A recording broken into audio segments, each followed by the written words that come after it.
ವೀಕ್ಷಕರೇ, ಈ ವಾರ ಬಿಗ್ ಬಾಸ್ ಮನೆಯಿಂದ ಯಾರು ಹೊರ ಹೋಗಿದ್ದಾರೆಂದು ಈ ವಿಡಿಯೋದಲ್ಲಿ ತಿಳಿಸಿಕೊಡುತ್ತೇನೆ. ಇದು 100% ಪಕ್ಕಾ ನ್ಯೂಸ್ ಆಗಿದೆ. ನೀವಿನ್ನು ಮೊದಲ ಬಾರಿಗೆ ನಮ್ಮ ಚಾನೆಲ್ ಅನ್ನು ನೋಡುತ್ತಿದ್ದರೆ ನಮ್ಮ ಚಾನೆಲ್ ಅನ್ನು ಸಬ್ಸ್ಕ್ರೈಬ್ ಮಾಡಿ ಮತ್ತು ವಿಡಿಯೋ ಇಷ್ಟವಾದರೆ ಒಂದು ಲೈಕ್ ಕೊಡಿ. ವೀಕ್ಷಕರೇ, ವೋಟಿಂಗ್ ಪ್ರಕಾರ ಬೇರೆಯವರು ಹೋಗಬೇಕಾಗಿತ್ತು, ಆದ್ರೆ ಇಲ್ಲಿ ಹೋಗಿದ್ದೇ ಬೇರೆದವರಾಗಿದ್ದಾರೆ.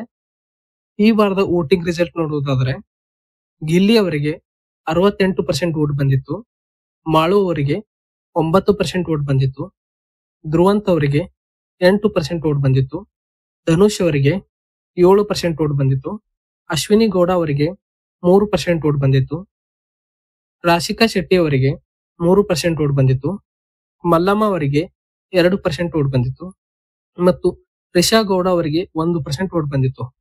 ಈ ವೋಟಿಂಗ್ ಪ್ರಕಾರ ನೋಡುವುದಾದ್ರೆ ರಿಷಾ ಗೌಡ ಅವರು ಹೋಗಬೇಕಾಗಿತ್ತು, ಆದರೆ ಇಲ್ಲಿ ಬಾಟಮ್ ಅಲ್ಲಿ ಇರುವ ಕಾರಣ ಮಲ್ಲಮ್ಮ ಅವರು ಹೋಗಿದ್ದಾರೆ. ಏಕೆಂದರೆ ಮಲ್ಲಮ್ಮ ಅವರು ಮಿಡ್ ವೀಕ್ ಅಲ್ಲಿ ಎಮರ್ಜೆನ್ಸಿ ಎಲಿಮಿನೇಟ್ ಆಗಬೇಕಾಗಿತ್ತು.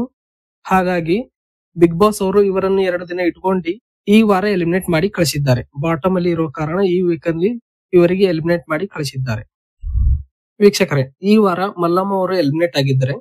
ಇದರ ಬಗ್ಗೆ ನಿಮ್ಮ ಅನಿಸಿಕೆಯನ್ನು ಕಮೆಂಟ್ ಮಾಡಿ ಮತ್ತು BBK12 ಲೈವ್ ಅಪ್ಡೇಟ್ ಗಾಗಿ ನಮ್ಮ ಚಾನೆಲ್ ಅನ್ನು ಸಬ್ಸ್ಕ್ರೈಬ್ ಮಾಡಿ. ಹಾಗೆ ವಿಡಿಯೋ ಇಷ್ಟವಾದರೆ ಒಂದು ಲೈಕ್ ಮಾಡಿ. ಧನ್ಯವಾದಗಳು.